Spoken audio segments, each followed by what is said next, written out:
Hi guys, got a quick video for you now, just about the removal of mould lines from miniatures. As you can see on the top here, just on the shoulder pads, there's a mould line going right across his back and under the axe there to the other side, and down the arm even. So that's what I'll be looking to be the subject of this video today, and I'll just get on with it. So what you want to do, just get your tool. In this case, I've just got a sculpting tool that I use to remove my mould lines. It's not as sharp as a knife, so it doesn't gouge out as much of the mini as possible. So you just scrape it, apply a reasonable amount of pressure, and just scrape it across there. And as you can see on this shoulder pad now, the mould line has more or less been removed. Just try and get that pad back into place, and then we'll get the bit between his shoulder blades.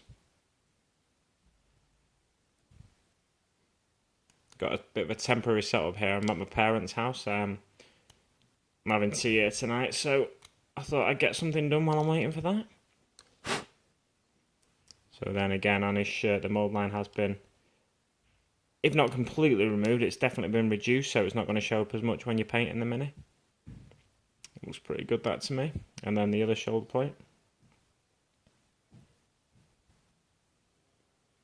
See if I can get this all on for you so we can see it being removed. What you've got to be careful of though sometimes is if the mini has certain details on it, like this rivet in his shoulder plate here, we don't want to risk taking that off.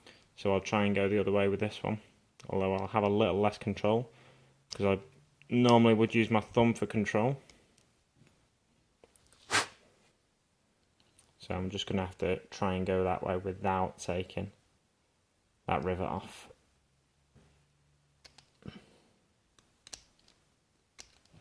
There we go. Managed to go the other way a little bit. Maintain a certain amount of control. Here we go, can spin him round. That's probably going to work a bit better that way. So there we go. The mould lines have been removed from his shoulders. You can hear banging in the background. My dad is just in the middle of fitting a kitchen. So that'll be why there's a load of banging. No one's being murdered or anything like that.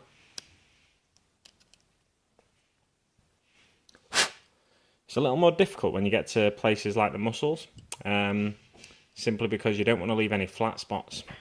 Sometimes what I'll do is take a file to it, but other times it's worth just going in with a hobby knife. If you've got a hobby knife, something nice and sharp, and just make sure you're nice and gentle, because you don't want to risk leaving a flat spot, and you don't want to gouge any of the miniature away, too much of the miniature away.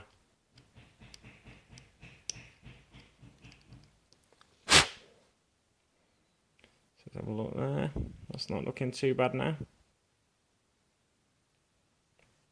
I'm just filming this on my phone. To be honest, I'm quite pleased with the fact that it's managed to stay focused this entire time.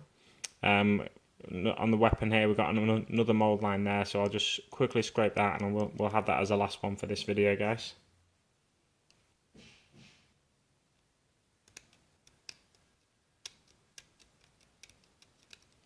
So what you'll see that I'm doing there is I use my thumb to steady the miniature and just gently scrape the tool towards my thumb. Gives me a nice amount of control.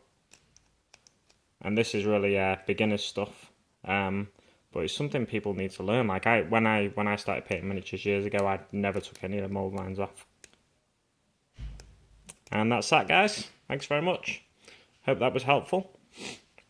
And yeah, I'll see you again with the next part of this tutorial, start to finish, on this Ork Nob.